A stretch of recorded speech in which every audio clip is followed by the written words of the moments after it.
जुड़ गए हैं जो अपने बिग एंड बोल्ड कॉल्स के लिए जाने जाते हैं, समझते हैं कि बाजार में अब क्या स्ट्रैटेजी रखनी चाहिए और उन्हें चार्ट पर किन शेयरों में बड़े मूव के संकेत मिल रहे हैं। Sushil ji, good morning. पहले गुड तो मॉर्निंग। चार्ट लेकर आइए एक हफ्ते का बीएससी का, बॉम्बे स्टॉक एक्सचेंज। वो पिछले हफ्ते की बिग एंड बोल्ड कॉल थी सुशील जी की। सुशील जी, अच्छा पैसा बनाकर दिया उस कॉल ने ऑलरेडी, लेकिन खैर आपका व्यू काफ़ी लंबा था और काफ़ी मतलब प्राइस वाइज भी काफ़ी ऊपर था। लेकिन पहले इसको रिविजिट कर लेते हैं, उसके बाद मैं आज की कॉल्स पर आता हूँ। मेरी आपके साथ स्क्रीन शेयर की सेटिंग थोड़ी सी बिगड़ गई है, तो इसलिए मैं चार्ट दिखाए बिना आपको कहता हूँ। देखिए, जब आप लंबे व्यू के लिए स्टॉक को लेते हैं और अगर उसने शॉर्ट टर्म में बहुत बड़ा गेन दे दिया है, आपके पास दो ही रास्ते हैं।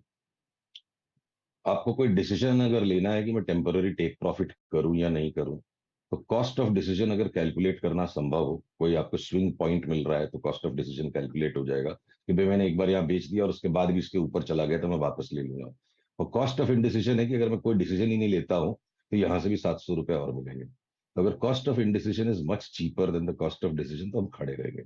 40-50 रुपए की टेक प्रॉफिट कोई बीएससी के अंदर बीच में आ गई तो मुझे कोई भी आश्चर्य नहीं होगा, पर 50 रुपया कमाने के चक्कर में ट्रेडिंग में मैं 700 रुपए की चाल नहीं छोड़ूंगा। तो कहीं इंसान को ट्रेडिंग करनी चाहिए, कहीं इन्वेस्टिंग करनी चाहिए। तो बॉम्बे स्टॉक एक्सचेंज हमारे लिए शांति से होल्ड है। होल्ड है, चलिए। आज की बिग बोल्ड कॉल क्या है फिर सुशील? अनुज देखो, ये तो बिग बोल्ड कॉल आप लोग प्यार से नाम दे देते हो, बिग बोल्ड कॉल। जब जैसे बाजार चौके मारने के मौके देगा तो मारना है, कभी 2 रन भी लेने पड़ेंगे। तो जितनी एक्सट्रीम लो वैल्यू वॉलेटिलिटी की हो चुकी है, वॉलेटिलिटी इंडेक्स इंडिया में और यूएसए में दोनों जगह, तो मुझे बहुत बड़ा भय लग रहा है इस वॉलेटिलिटी इंडेक्स को देख के, दोनों जगह इंडिया में और यूएसए में, कि हमारी वॉलेटिलिटी इंडेक्स जहां 16 के ऊपर गई तो मुझे लगता है बाजार में गदर मच जाएगा नीचे का। पर उसको हो सकता है 4, 5, 6, 7, 8, 10 दिन लग सकते हैं। और सिमिलरली यूएसए की भी जो वॉलेटिलिटी इंडेक्स है वो एक्सट्रीमली हिस्टोरिक लोस पे है। चार्ट अभी नहीं दिखा पा रहा, पर आप एक मोटी सी बात समझ लो। वॉलेटिलिटी बेसिकली मेजरमेंट है नॉइज का। नॉइज का कोई ट्रेंड नहीं होता। नॉइज की एक मीन वैल्यू होती है, करीब करीब 17-18 पे हमारी मीन वैल्यू रहती है। यूएस मार्केट्स की 13-14 पे रहती है। हम बहुत ज्यादा निचले स्तर पे, तो इसमें mean reversion bound to happen है। और जब ये जाता है एक एक्सट्रीम पे तो दूसरे एक्सट्रीम की भी तरफ जाता है।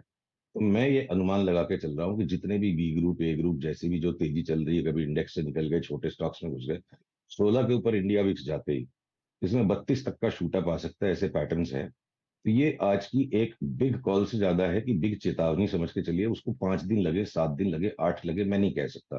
तो जब भी ऐसा हो तो मैं आपके दर्शकों के सामने उनके कटघरे में खड़े होकर कहने में मुझे बिल्कुल भी हिचक नहीं है कि 16 की विक्स के ऊपर अगर चला जाए बाजार, तो कोई भी तेजी को बहुत सोच समझ के कीजिएगा।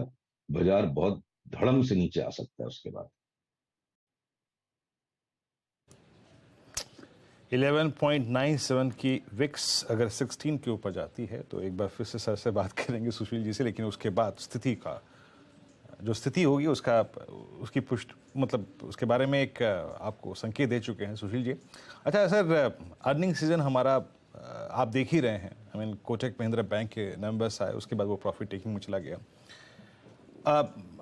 अभी अगर मैं बैंकों में पूछूं कि बैंकों में यहाँ आई थिंक सुशील सर का जो वो संपर्क है वो टूट गया।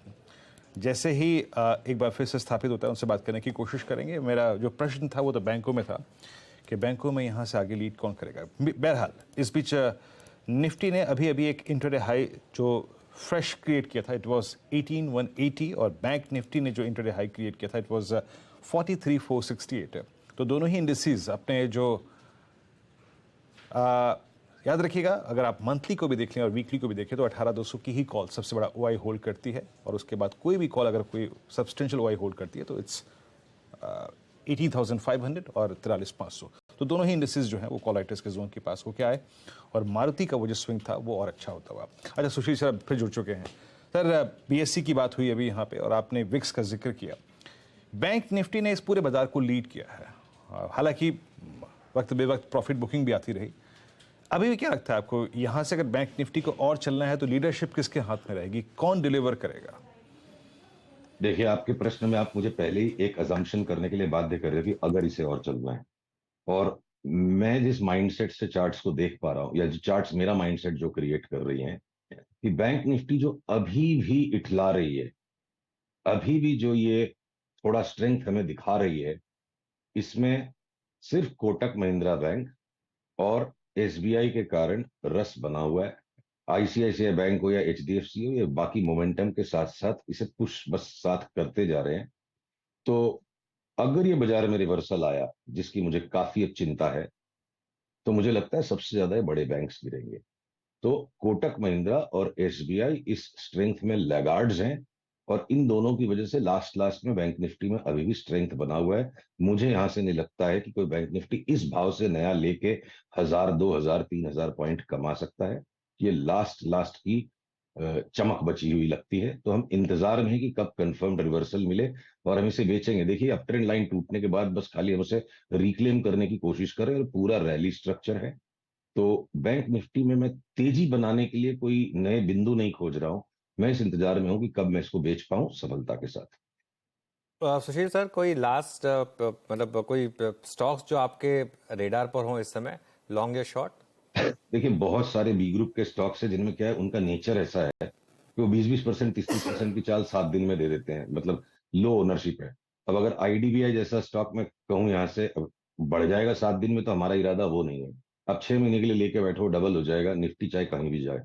तो अ, अभी परिस्थिति करीब करीब इस तरह की बनी हो, जैसे दीवार पिक्चर में वो डायलॉग था ना, कि मेरे पास माँ है। या निफ्टी बैंक निफ्टी छूट भी गई तो हमारे पास ये आईडीबीआई जैसे, ये हमारे पास अवध शुगर और आंध्रा शुगर जैसे स्टॉक्स, ये जो है हमारे पास, तो निफ्टी की 1000 पॉइंट की खेल अपनी जगह पे है। अब 3 से 6 महीने का व्यू लेने वाला और दुनिया भर के स्टॉक्स को खरीद के बैठने वाला बाजार लौट के आ चुका है। ओके। अच्छा, एक आप गोल्ड और सिल्वर में एक व्यू बना रहे थे, उस पर जरा एक बात हो जाए। हाँ, व्यू क्या है, ये तो क्लियर एनालिसिस है। देखिए, कल सिल्वर ने एक डबल टॉप बनाया है। ये वेरी शॉर्ट टर्म ट्रेडिंग की बात अलग है, पर अब जो सेल सिग्नल कल सिल्वर में आ चुका, तो मैंने 7-8 दिन पहले हमने सोशल मीडिया पे पोस्ट की थी कि अपनी अपनी पत्नियों से कह दीजिए कि हम दिवाली तक सोना चांदी नहीं लेंगे, तो इतने ही पैसों में 50% ज्यादा चांदी मिल जाएगी और 30% ज्यादा गोल्ड मिल जाएगा। तो वो सिग्नल का कॉन्फर्मेशन तकरीबन कल आ गया। मुझे यहाँ से 30 से 35% तक की सिल्वर में वन वे करेक्शन दिखती है, और गोल्ड भी यहाँ से 20% घट के करीब $1600 तक चला जाए। तो जो सोना चांदी में निवेश करते हैं, या घर में शादी ब्याह के लिए भी इकट्ठा करते हैं कि आगे बच्चों की शादियां करनी, दिवाली तक संयम रखिए, काफी सस्ते मिल सकते हैं दोनों। ओके, चलिए फिर सुशील जी, आज का समय हमारा समाप्त हुआ, तो आज इस चर्चा को यहीं विराम देंगे।